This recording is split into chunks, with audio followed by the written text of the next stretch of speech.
Mi nombre es Arturo Trejo Sánchez, matrícula BNL 043134, carrera licenciatura en Ciencias de la Educación, resido en Nuevo León. La Reforma Protestante fue un movimiento ideológico con un objetivo que era modificar la religión católica para crear lo que se conoce como la Reforma Protestante, ya que se buscaba hacer un cambio en forma general de las costumbres de la religión católica, ya que los papas querían dominar la religión y a su gente. La Reforma Protestante ocasionó cambios muy considerables y de suma importancia que buscaba un impacto de transformación para la sociedad y su ideología. Es importante mencionar que la Reforma Protestante nació a causa de todos los errores e injusticias de la Iglesia Católica. Las características generales de la Reforma Protestante son: liderado por Martín Lutero, el origen fue en Alemania, estaba en contra del poder de la Iglesia y el poder del Papa. Hablaba de que la Biblia debía ser la única fuente de la palabra de Dios. Los principales representantes de la Reforma Protestante fueron: Martín Lutero fue un hombre inteligente con voluntad y carácter difícil. Nació en 1483 y fue ordenado sacerdote en 1507. Felipe Melanchthon fue un humanista y teólogo alemán que colaboró a un lado de su amigo Martín Lutero. Valentín Trotzendorf fue el fundador y director de una escuela en Goldberg, Alemania, en donde los alumnos se desenvolvían en un ambiente de autogobierno. Juan Storm organizó una escuela elemental y una escuela media en Estrasburgo, Francia. Enrique VIII fue monarca de Inglaterra, es un factor importante dentro de la Reforma. Enrique VIII fue fundador de la Iglesia Anglicana, puesto que la religión católica lo excomulgó.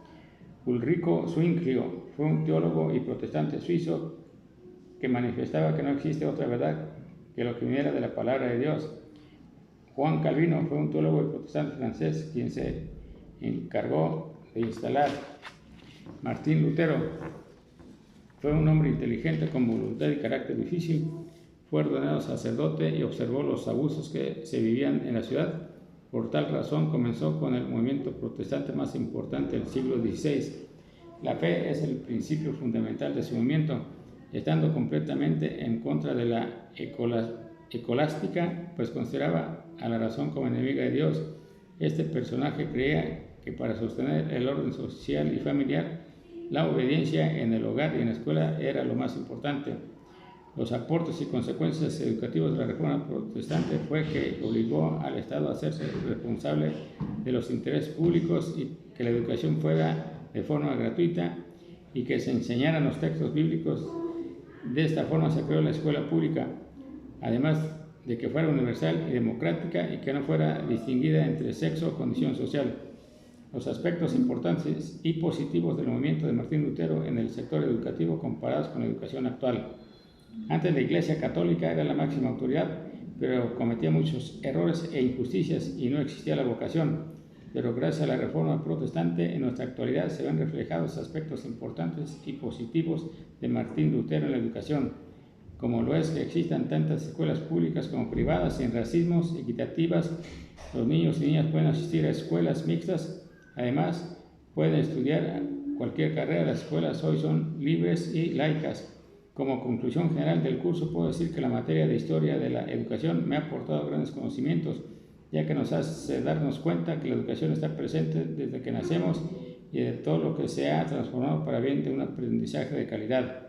En lo personal tuve mucha curiosidad en cada actividad que realicé, así como las lecturas del contenido de la materia, en lo cual pude darme cuenta que tantos sucesos han pasado y qué personajes han participado para tener una educación libre y laica. En lo académico y profesional, esta materia me ayudó a comprender el desarrollo educativo y cuáles han sido los procesos de enseñanza-aprendizaje y que con ellos permiten tener un amplio contenido de los sistemas actuales, así como procesos históricos y la filosofía de los personajes implicados en contribuciones positivas. Todo lo aprendido me servirá para ponerlo en práctica con mis alumnos de la preparatoria en donde laboro.